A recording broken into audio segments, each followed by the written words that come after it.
토마토 전략실입니다. 오늘은 이동근 전문가 함께하겠습니다. 안녕하세요, 전문가님. 예, 반갑습니다. 네, 안녕하세요. 좀 20일을 앞두고 좀 여러 가지 이야기가 나오고 있네요. 자, 오늘 장에서의 체크 포인트 먼저 알아보겠습니다. 세 가지 체크 포인트부터 먼저 살펴보겠습니다. 자, 첫 번째입니다. 높아진 기대감. 자, 두 번째는 불안한 지표는 다행. 세 번째입니다. 지수 부담은 다소 감소. 전체적으로 체크포인트 사항은 좀 그래도 우호적인 부분들이 좀 많은 것 같은데 네, 첫 번째입니다. 먼저 높아진 기대감부터 살펴보도록 하겠습니다. 22쪽의 부분을 좀 말씀을 하시는 건지요? 좀 높아진 기대감에 그렇습니다. 대해서 지난주에 제가 네. 이제 출연을 했을 때 잭슨홀에서는 별로 나올 게 없을 것이다. 그다음에 이제 20일을 보는 게 좋다. 이렇게 이제 언급을 드렸었는데 사실 뭐 오늘 아침에 나온 내용들을 이렇게 보면은 뭐 절충안이 나올 가능성이 크다 이런 내용들이 지금 많이 나오고 있습니다. 뭐 예측하기는 상당히 힘들지 않나 싶습니다. 지난 7월 말처럼 또 깜짝 마리오 드라기 총재가 뭐 7월 말 초에 시장이 예상했던 것처럼 모든 걸 다 제시하게 된다라면은 그야말로 시장은 이제 박수를 치면서 다시 급등하지 않을까 이렇게 보는데 만약 이제 절충안이 나오게 된다라면은 조금 부담감도 좀 있다. 저는 그렇게 이제 보고 있습니다. 7월 말 8월 초에 나왔던 내용들을 보면은 S&P, 즉 국채 매입 프로그램이 제기가 될 것이다. 그 다음에 이제 LTR로 나올 것이다. 그 다음에 그것도 안 되면 또 금리 인하라든지, 그 다음에 담보 규정 완화, 뭐 이런 내용들. 이런 내용들이 이제 제시가 됐었는데, 당시에만 하더라도 이제 S&P하고 LTR, 국채 매입 프로그램하고 장기 대출 프로그램이 동시에 시행되지 않을까 이렇게 이제 예상들을 했는데 지금 갈수록 이제 그 기대감이 이제 시장에 좀 어떤 불안감들이 좀 나오기 시작했습니다. 이제 분데스방크 바이트만 총재 같은 경우에는 뭐 국채 매입을 뭐 무제한으로 하게 되면은 지금 분데스방크 총재직을 사퇴하겠다라는 이런 내용들을 이렇게 언급을 하면서 상당히 이제 반발이 좀 예상이 되고 있지 않습니까? 예, 그러다 보니까 이제 그 마리오 드라기 총재의 발언이 22 통화 정책 회의를 앞두고 약간 이제 수위가 좀 낮아지면서 시장에서 좀 사라졌었죠. 사라졌었는데 아마 그 부분이 바이트만 총재의 어떤 입장을 좀 고려한 것이 아닌가 이렇게 보고 있습니다. 그래서 뭐 지금 불태화 정책 뭐 이런 내용들이 나오고 있는데 이 불태화 정책이라는 게 뭐냐면은 국채 매입 프로그램을 하게 된다라면 시장에 유동성이 상당히 많이 공급이 되게 되죠. 뭐 지금도 미국도 그렇고 유럽도 그렇고 뭐 우리나라도 그렇고 유동성이 많이 풀려 있는 건 사실입니다. 그래서 이 부분을 이제 뭐 인플레이션이 없이 이 부분을 스무드하게 넘어가기 위해서는 과도하게 어느 쪽으로 쏠림 있는 부분을 좀 유동성을 흡수하는 전략이 있어야 될 겁니다. 그래서 이제 불태화 정책을 발표하는데 그게 이제 지준율 인상이라든지 뭐 이런 내용들이 나오지 않을까 이렇게 보는데 이렇게 한 내용들을 이제 바이트만 총재의 입김을 좀 무시할 수 없었다라는 내용들을 이제 좀 시장 좀 반영을 하고 있는 것 같습니다. 그래서 7월 말 8월 초에 제시가 됐던 S&P나 LTR로 뭐 이런 내용들이 동시에 시행되기보다는 아마 3년물 국채 매입에 어느 정도 제한이 되고 또 그 부분에 대해서 시장을 불확실성을 해소하기 위해서는 무제한으로 매입하겠다라는 내용들을 발표할 것이고 또 바이트만 총재의 입장을 고려하면 아마 불태화 방식을 채택하지 않을까 이렇게 보는데 일단 절충안이 나오게 된다라면은 시장은 다시 또 미국의 눈치를 또 보지 않을까 이렇게 보고 있습니다. 네. 다시 말해서 유동성이 확대되기를 원했는데 이 불태화 방식이라고 하면 일종의 오퍼레이션 트위스트랑 비슷하다고 얘기를 하더라고요. 그러면은 유동성은 거의 변함이 없는 것으로 지금 이렇게 예상이 된다는 말씀이시잖아요. 예. 그러면 시장에서는 다시 한번 자 무엇을 볼까 이렇게 다시 한번 눈치 보기에 들어갈 것이라는 그러니까 말씀이시죠? 이게 이제 네. 뭐 사실 시장에서 그동안 박수를 치면서 올라왔던 내용들이 뭐 인플레이션이나 이런 우려는 지금 걱정하지 않았고 사실 디플레이션을 걱정했던 부분들이고 유동성을 풀어서 경기를 부양하는 쪽에 포커스가 맞춰졌는데 지금 불태화 정책을 시행을 하게 된다라면 그 수위를 좀 조절하겠다라는 것이거든요. 그렇게 된다라면은 약간 시장은 또 약간 고개를 갸웃갸웃하면서 또 미국의 흐름을 또 보지 않을까 이렇게 보고 있습니다. 알겠습니다. 일단 어떻게 나오는지는 봐야겠네요. 22 정책에 대해서는요. 알겠습니다. 일단 높아진 기대감, 다시 한번 기대감은 높아지고 있습니다. 두 번째 체크 포인트로 가보겠습니다. 자, 경제 지표가 좀 불안한데요. 이것을 오히려 긍정적으로 해석을 하자는 측면이 좀 있군요. 네, 예, 그렇습니다. 예. 앞에 이제 높아진 기대감은 그 시장의 기대치가 많이 높아져 있다. 그러니까 약간 안 좋게 나오면은 실망할 수 있다라는 의미고요. 아, 그쪽이군요. 예, 예. 그나마 이제 그 불안한 지표는 다행이다라는 내용은 이제 그 유럽 쪽에서 만약 오늘 기대치에 미흡하는 내용들이 나오게 된다라면은 결국 이제 그 일정상 본다라면 9월 13, 14일을 볼 수밖에 없거든요. 그러면 이제 그 전에 13, 14일 액션이 또 나올 것인가 참 우리는 또 계속 시장에 대해서 예상을 해야 되고 점을 쳐야 됩니다. 네. 상당히 어려운 국면이 지속이 되고 있는데 그나마 이제 제가 지표가 안 좋아서 다행이다. 뭐 좋아져야 좋은 건데 안 좋아서 다행이다라는 내용은 이제 QE3를 할 건지 말 건지에 대한 또 기대감을 가지고 시장은 또 갈 수 있다 이렇게 보고 있습니다. 그럼 이제 지난주에 발표가 되었던 소비자 신뢰 지수가 60.6이 나왔습니다. 뭐 10개월 내 최저 수준까지 떨어졌다라는 것이고 그만큼 이제 어떤 미국의 경기를 지탱하고 있는 소비 약 70% 정도가 이제 GDP를 구성하고 있는 소비가 구성을 하고 있는데 신뢰 지수가 60.6까지 떨어졌다라는 것은 아마 정책 당국자들도 상당히 고민하고 있을 것이고 네.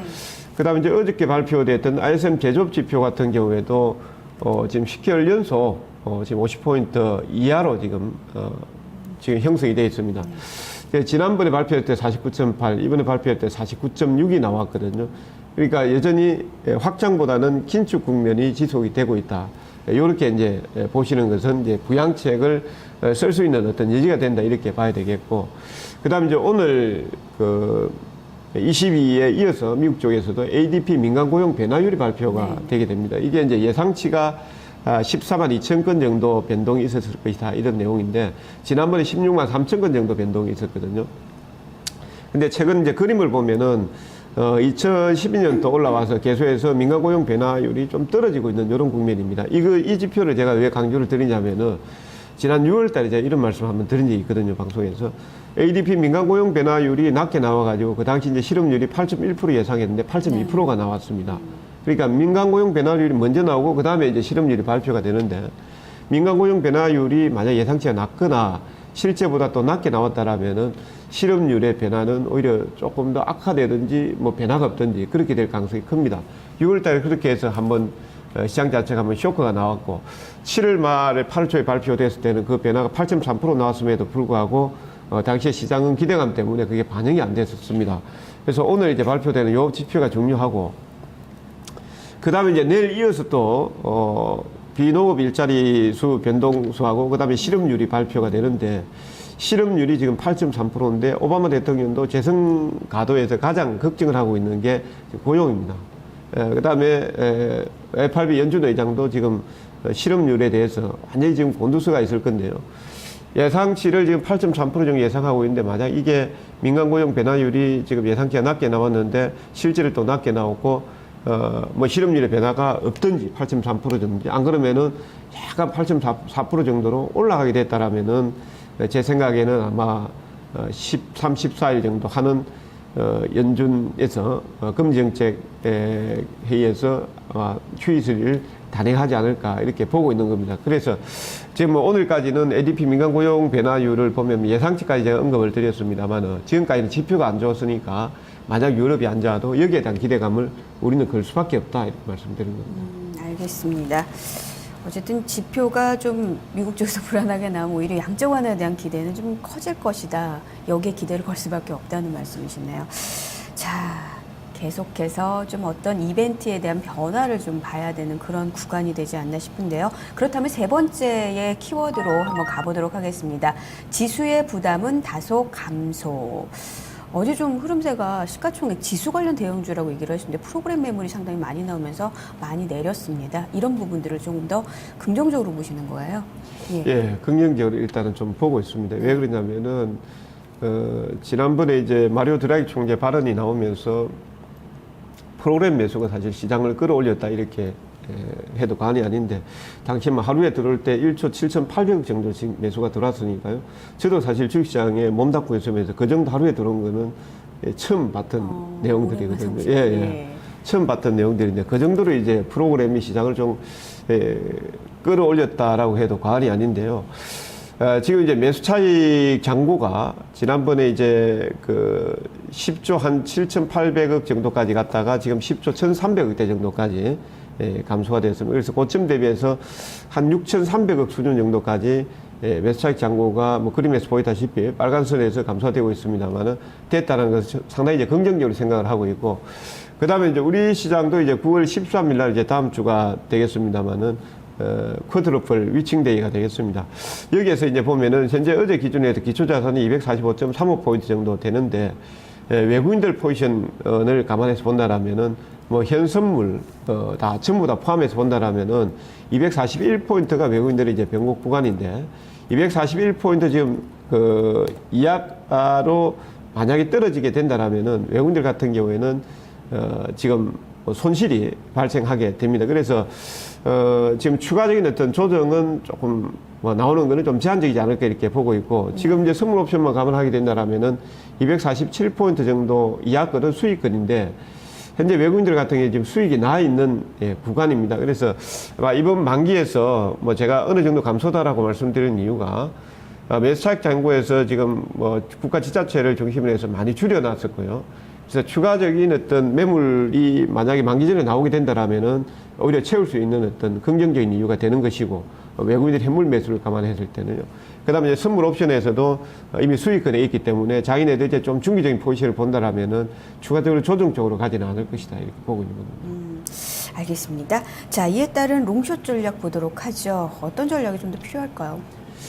지금 이제 오늘은 저는 이제 매수 전략을 좀 말씀드리고 싶습니다. 예, 왜 그러냐면은 지수가 단기적으로 이제 고점 대비해서 한 100포인트 정도가 이미 조정이 좀 나왔습니다. 그래서 우리 시장은 프로그램 때문에 좀 가동이 좀 빠졌다 이렇게 보고 있고요. 예, 물론 이제 유럽 22의 어떤 정책의 내용들을 예측하기는 상당히 어렵습니다. 뭐 시장에서는 이렇다 저렇다라는 내용들도 나오고 있습니다만은 그건 시장의 어떤 설일 뿐이고요. 네. 결정적인 내용은 아닙니다만은 단기적으로 좀 많이 빠졌다라는 데에 이제 포커스를 맞추고, 그 이후에 나오는 9월 12일 그 다음에 미국의 연준회의 이런 내용들을 감안하게 된다라면은 지금 수준에서 추가적으로 밀리면 1870포인트에서는 매수를 해야 되는 구간이다 이렇게 보고 있고요. 경기 민감주를 중심으로 해서 분할 매수를 해야 된다 이렇게 보고 있습니다. 네. 자, 그러면 어떤 종목을 오늘은 좀 주목을 하고 계신지 종목 알려주시죠. 예, 지금 이제 종목 같은 경우 지난주에 이제 제일모직을 제가 언급을 해서 좋은 결과가 나왔는데, 저는 이제 뭐 차익 고려는 뭐 지금 자리에서는 올라가는 것보다 빠지면 매수 쪽에 잡고 있기 때문에 말씀 안 드리고, 예, KP 케미칼을 제가 말씀을 드립니다. 지금 호남석유와 합병건이 예상되어 있는데 12,800원이 매수 청구 가격입니다. 그래서 매수가는 12,000원, 목표가 14,000원, 손절가 11,000원 제시하겠습니다. 네, 알겠습니다. 자, 오늘 관심 종목 KP케미칼도 살펴봤습니다. 잘 들었습니다. 예, 감사합니다.